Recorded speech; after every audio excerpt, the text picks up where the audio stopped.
joining me today. My name is Wesley Boudreau, one of the financial advisors here at the Retirement Group.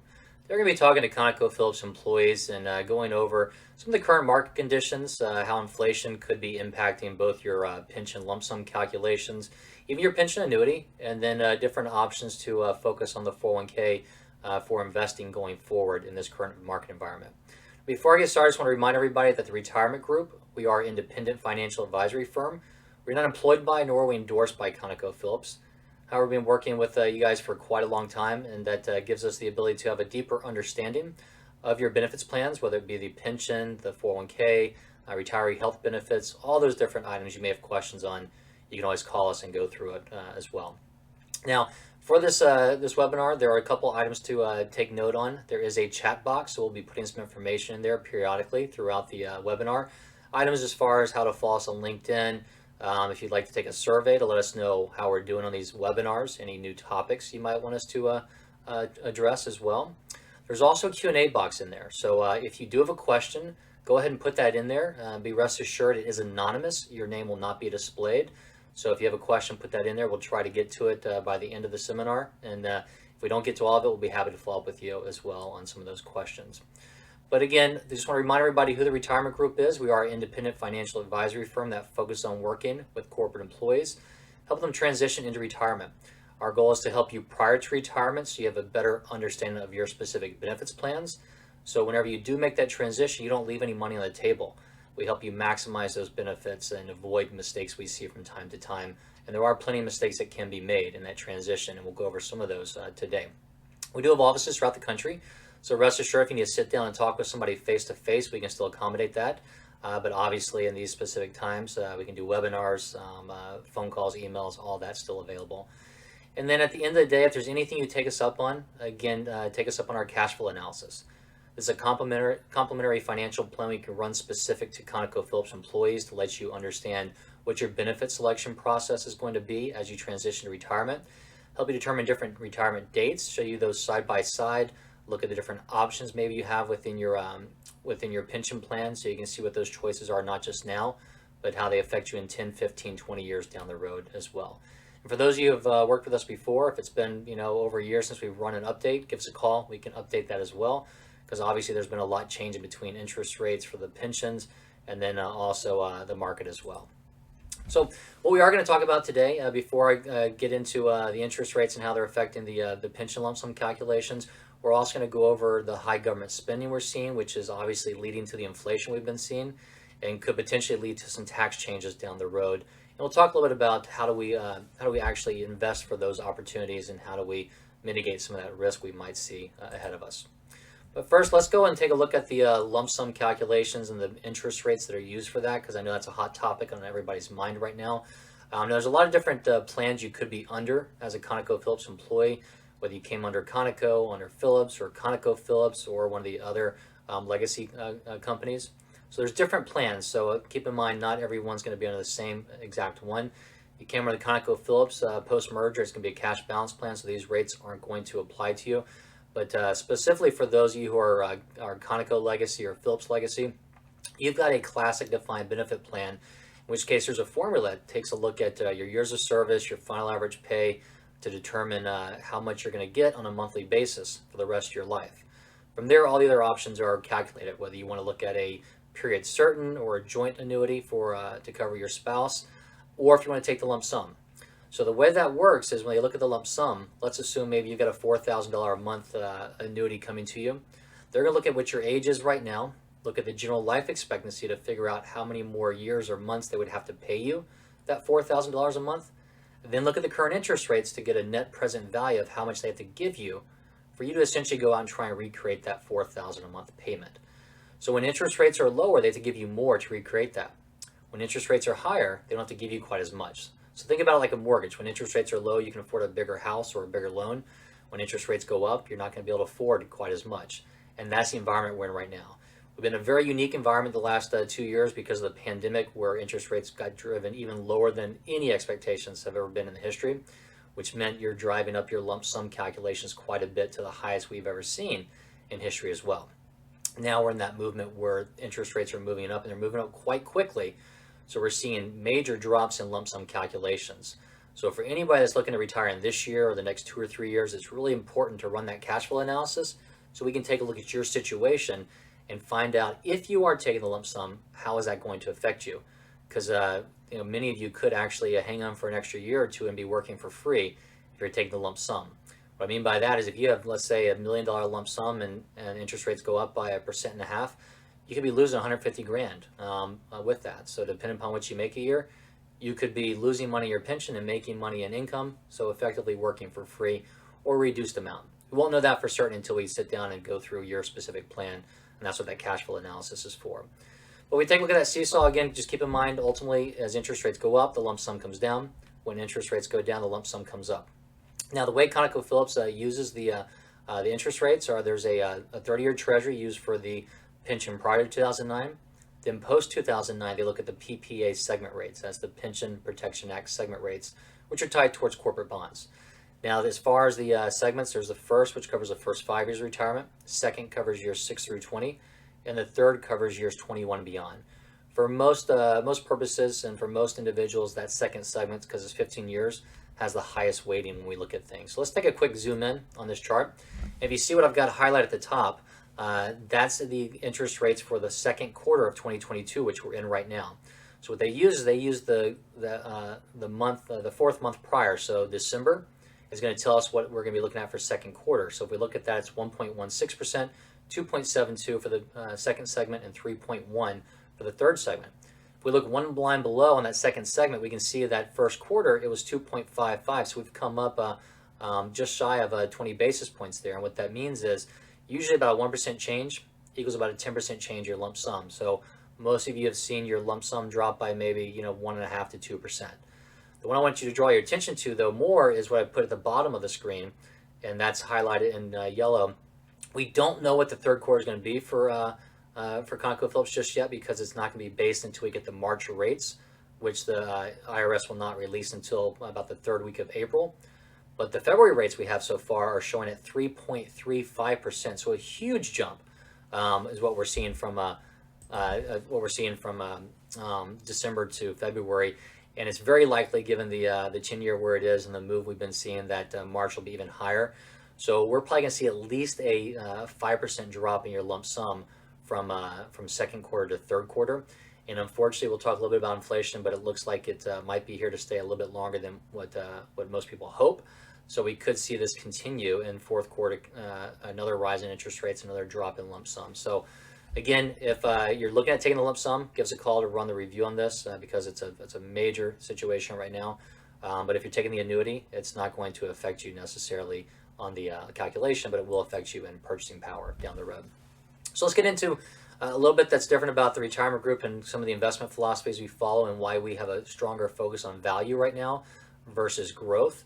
So we'll talk a little bit about the value philosophy. We'll talk about value stocks versus growth stocks and give you a quick example so you have a better idea of what it means to look at a value company. So, but very simply put, growth stocks are the ones that are continuing to grow. Think about like Tesla or something like that, where they are, if they're making profit, they're going to turn around and reinvest it in the company because they think they can continue to grow that company and think that's better for their investors. A value company is going to be, a little bit more of a slow growth, or it's past that growth cycle. They're going to pay dividends or higher dividends. They believe that if there's not a feasible project to reinvest in, they're going to pay that back to the shareholders, or they may sit on that cash for future projects that may be valuable later. But ultimately speaking, a value company is one that's going to be, it's going to have it's going to be below its intrinsic value. So what I mean by that is if we go out there and take a look at a company ABC and we run our research and think that, okay, this is worth $100 a share, and we go out and look at the market and it's trading at 120, we're going to stay away from it because it's overvalued. But if it's trading, let's say at 85, we might say, well, great, this is actually undervalued. We've got a 15% margin of safety in there, or $15 or 15% margin of safety in there because it's trading at $15 below what we think it is. Now, it may not get to that in the next day or two, or even the next year or two, but ultimately speaking, it should move towards that intrinsic value if all the research was correct. So if the market takes a pullback, that's where you have that margin of safety. A lot of times these value stocks are going to have better dividends, going to have a low price to book ratio, price to earnings ratio. And so in some cases, if we do have a market pullback, Yes, it will be affected, but not as much as what a growth stock would be. Plus, you've got dividend yield there to kind of help mitigate some of that risk as well. But ultimately speaking, if you're looking at stocks, this is a principle to help reduce the permanent loss of capital in there. Now, growth and value, there's ebbs and flows to how they perform, and they're not always going to do the exact same neck and neck. So if we take a look at a couple of charts we have here, here's one going back about 20 years to show you how growth is done versus value, and why we believe that we're finally in that point where value should start outperforming going forward. But if we look at this over the last 20 years, we go back to the end of the dot-com crisis in 2002, 2003 or so. You saw value outperforming. Value is going to be represented by that purple line, and growth is going to be that blue line. So it outperformed until the recession of 2008, when pretty much a lot of stuff got hit, obviously, across the board. Since then, growth's been going gangbusters, and it's outperformed value quite significantly over that time period. There have been a couple years where they kind of came neck and neck. We'll show you in the next slide. But ultimately speaking, growth has been far outpacing value. But we do see that changing because the market is considered a little bit more overvalued in some places, and we're seeing inflationary pressure and things of that nature that could be shifting to it. If we stretch this out and go farther back, go back to the 80s or so, we look at this chart. The green is going to show you when value has outperformed, and we saw that the pretty much through the first part of or most of the 1980s, value outperformed. And again, remember that was when we had high interest rates after the inflation of the 70s and early 80s. Then we look at the first 7-8 years of the 90s. It was kind of back and forth, not a big difference between value and growth. But late 90s, when the dot-com boom kind of started, we saw growth really spike and outperform value. Even to the point where we saw a lot of value fund managers start to invest in growth. So that's why it's important to understand what you're truly investing in and make sure you stick to your guns. And so what happened was when that dot-com crisis came out, then obviously they were susceptible to that. And so we had that pullback in 2000 through 2003. And then again, value has outperformed that point until the recession. And you can see on here is a couple years where they kind of came to parity, in which case value and growth were fairly neck and neck. But for the most part, we're getting that point where value is creeping back in, and it has outperformed the last couple months or so, given where this market is going and the inflation expectations we have coming up. Now, a quick example on how a fund manager would maybe look at a company, or you would look at a company. When it comes to value investing, it's very simple. It's something you and I do every day. If we're going to go out shopping, buy a car, buy a TV, buy a dress, whatever it may be, most of us are going to look for a sell or look for something that's of reasonable value. We're not just going to go out and buy the most expensive, hottest thing because we think it's going to grow. We're going to focus on something that we're looking at the true value of it. So let's say somebody's looking at buying a flower delivery business, and it's listed at $200,000 for sale. We go and look at the actual items in there. It's got inventory and assets and everything worth about $160,000. And then let's say it's got another $10,000 of inventory, so the book value right now is about $170,000. But they tell you that consistently it's been turning a profit of $30,000 a year. So right there, you look at that, paying $200,000 for something that's worth $170,000. But when you're into it, you're making 30 grand. You're right back to your 200 is one way to look at it. Or you can say, okay, I'm investing 200,000. I'm going to turn a profit of 30 grand on it. That's a pretty good return on investment there. So, but this is how a lot of managers are going to look at it. Obviously, we're looking at billion-dollar corporations. It's a different scenario, but you're looking at that cash flow analysis. You're looking at the cash flow statements and everything, and determining is it worth buying a company. Now, the retirement group's not doing all this, but we're focused on managers that have consistently done this and outperformed, and making sure that they pick the right companies and are not afraid of holding cash too if they can't find a company that's worth buying. You don't want to just buy just to buy, because again, when the market does have a pullback, you could be more affected by being more heavily growth oriented. And as far as where we are right now and kind of what's happening with inflation, government spending, you can't hide from it. I know we were talking about inflation for the last year and a half. Obviously, it's come to fruition back in the summer. We had inflation because of a lot of the supply chain issues. Now we're having it more because of the amount of money that's chasing too few goods. And unfortunately, that's the kind of inflation that can last a little bit longer. So you ask kind of where's some of this? A lot of it's come from the government spending. We spent over $5 trillion on the COVID pandemic and different bills or relief funds. To put that in perspective, if you look at inflationary adjusted, we spent about $4.5 trillion on World War II. So we've already spent more on COVID than we did in World War II. Add to that the $3 trillion infrastructure bill that's coming through, on top of the last decade or so we've done a quantitative easing. Then not to mention, this is all on top of Social Security, Medicare spending, other government spending. There's a lot of money in the system and a lot of things to pay for. So obviously we have to see higher inflation and potentially higher taxes. They're talking about it right now, obviously on the higher income earners, but it should trickle down at some point, and we'll see how that how that plays out. So what can we do about this? Well, ultimately, we're going to talk a little bit about how to capitalize on some of it. You talk again more about that value investing strategy, what's uncomfortable today may be beneficial in the long term, and then what your true goals are going to be, because everybody's different. You need to look at a cash flow analysis to determine what you're trying to solve for, and based upon your actual goals. But when there's an inflationary environment, a lot of different things to focus on would be, again, on the stock side, being more value heavy, maybe more utilities, other sectors that perform better in inflationary environment, more commodities. On the fixed income side, maybe shortening the yield curve there. So there's a lot of different things to look at. These are things you can do in your 401k to an extent, but obviously outside the 401k and an IRA, if you have that option, or other investment options, there's a lot more choices available for you. And we can always go through this with you as well. But we are at a point right now where the yield curve has inverted. We'll see if it stays inverted, but keep that in mind. A lot of people are concerned about a recession ahead. It has accurately predicted recessions in the past quite extensively.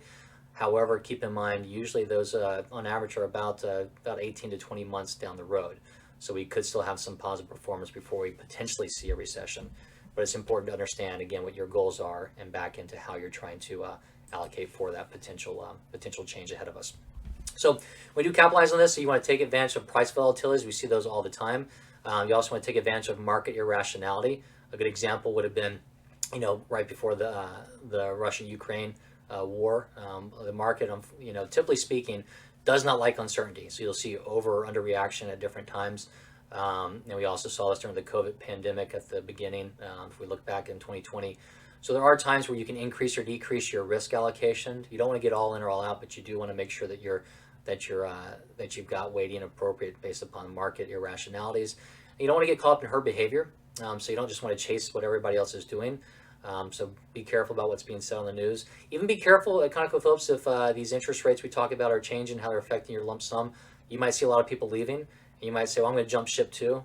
But unless we run your cash flow analysis, we want to make sure that you actually can do that. So we've seen people in the past leave too soon and not be able to afford to actually retire and have to go back and find something else. But at the end of the day, you want to make sure that if you're working with a firm, work with a team, and work with those that are willing to hold cash on the investment side. What I mean by that is they're not just going to buy like a lot of people do on the growth side. And we're happy working with managers that they sit on 10, 15, 20% cash, because if they can't find something worth buying, they're not going to buy it. So if it does come into value, then they've got that cash in order to facilitate that and buy things that are lower. So essentially buy things on sale. We saw this quite a bit in the summer of 2008 leading up to the pullback there and the 2008 recession as well. So at the end of the day, again, it's if you're looking at doing this on your own or working with a team, if you're focused on things that are maybe more value oriented, it's a good way to actually decrease your risk and looking at purchasing items on sale. But it does mean it might be uncomfortable at times, because it may seem like you're trailing in the short term, but in the long term, if everything meets your intrinsic value, you should do quite better. And again, if we do have a major pullback, it's not going to avoid it, but it's going to soften that blow on there as well. And at the end of the day, you want to make sure that that you understand these, so you are emotionally ready to retire. Historically, the best time to retire is when things are on sale. If we go back, one of the worst times to retire would have been 2007, because it's right before the market had that last major hit. Best time would have been March of 2009, right at the bottom, because everything was on sale. So it's really important to kind of focus on those 10 years around retirement, the 5 years leading up to it, and the 5 years that you're into the first 5 years of it, because there's a lot of risk on the table, and a lot of what can happen in the market and the sequence of returns there can be detrimental or positive to your long-term plans there as well. And making sure you run a cash flow analysis, understand where you are, and you're solving for what you need, will help you manage your emotions in that process as well. So that way you don't make any rash decisions getting all in or all out of the market at different times as well. But ultimately speaking, like I said, everybody's going to be unique and different. This is more broad-based, but if you have questions on it, give us a call. The best way to actually tie this in is by running that cash flow analysis, where we can help you determine, based upon your goals, are you looking at retiring in the next year, 2, 5 years, 10 years? Are you on track for that? Should you increase your savings? Should you make allocation changes in the 401k? Do you have a rollover option where you can diversify better outside? There's a lot of things we can help you out with there. But ultimately, run that cash flow analysis to show you where you are, and that can help back into the appropriate investment strategies for you within the 401k plan and outside the 401k plan as well. And obviously, we'd love to work with you. If you're working with somebody else, that's great. We do recommend getting a second opinion. I can't tell you how many times we sat down with individuals who were working with an advisor and thought they did everything right, and unfortunately, we had to come back and tell them, well, you made a mistake here. It cost you $20,000. You could have done this. It would have saved you $40,000 or made you $40,000 in the transition process, because they just don't know the plans, don't know the structure of them, especially on that pension and also the healthcare benefits and things of that nature.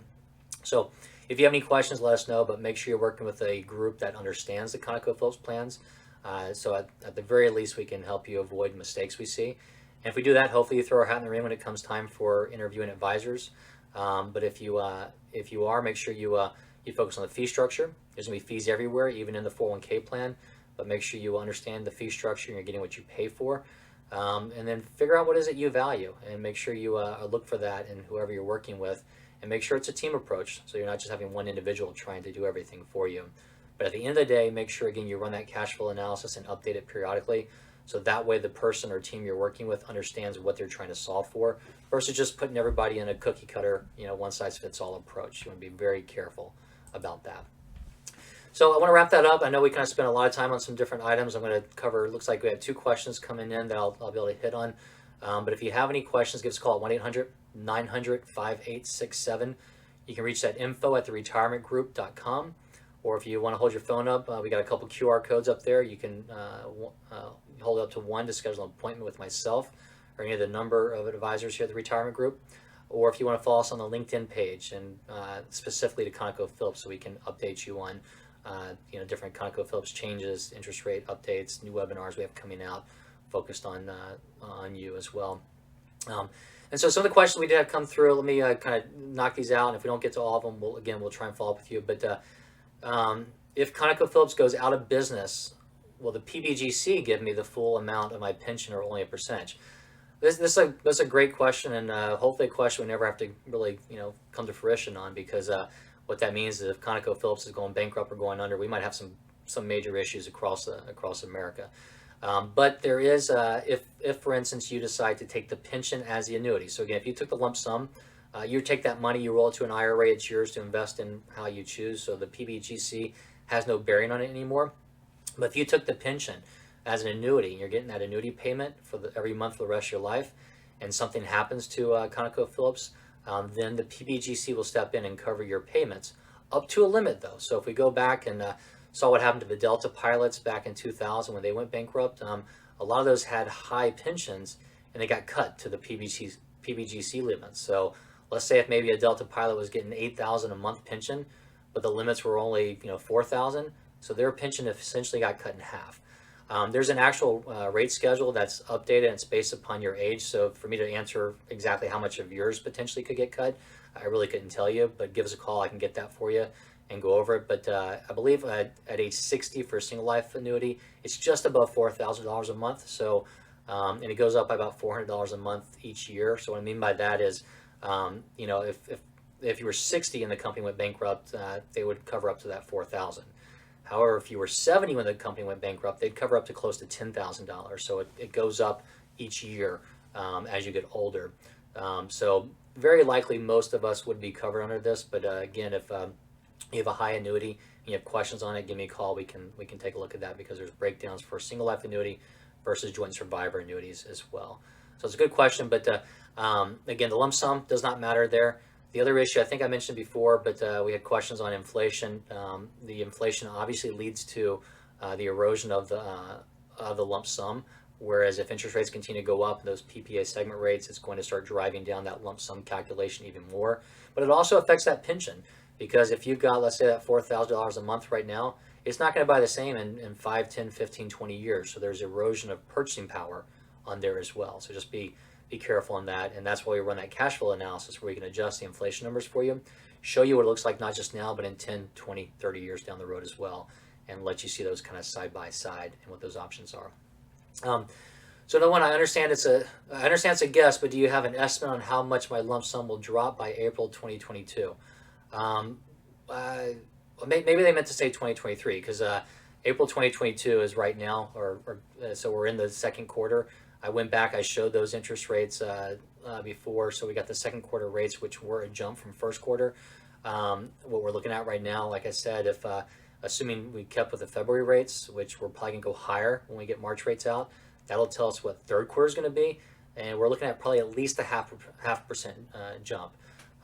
So I do know that for certain that we're looking at probably at least a 0.5% jump. So let's say you ran your numbers right now and your lump sum was $1 million for simple math. Again, it's going to depend upon your age, but roughly you might be losing about 50 grand or so just from second quarter to third quarter. And like I said, once those rates come out, we'll have a better idea and we'll tell you specifically, but it could be higher, and we can help you run the pension tool to show you different changes.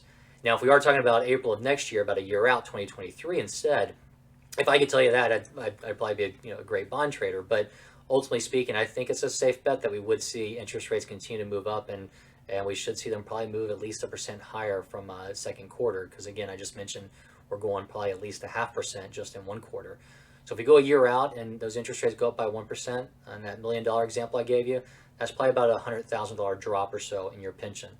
If they go up by 1.5%, which is feasible as well, it could be 150 grand drop. So if you're making 100 grand a year and your pension drops by 150, you're essentially working not for free, but you're losing money by working. So if you are close to it, that's why it's important to give us a call and run that cash flow analysis to see exactly where you fall, so you can be prepared for some of these potential options. But also keep in mind, if you came on ConocoPhillips, you have the cash balance plan, so it's a little bit different. But ultimately, we can go through all those different options with you on those potential strategies. So with that, based upon time, I do want to wrap it up. I want to thank everybody for taking a little bit of time out of their day. But ultimately speaking, again, we are not employed by nor are we affiliated with ConocoPhillips. However, we've been working with employees for quite a long time. So if you have deeper questions about your situation, whether it be allocation of the 401k plan, do you have any diversification options in there? What's your cash flow analysis look like? When's the best time to retire? We can run through all of that with you. So just simply give us a call at 1-800-900-5867. I want to thank everybody, and I hope you have a great day.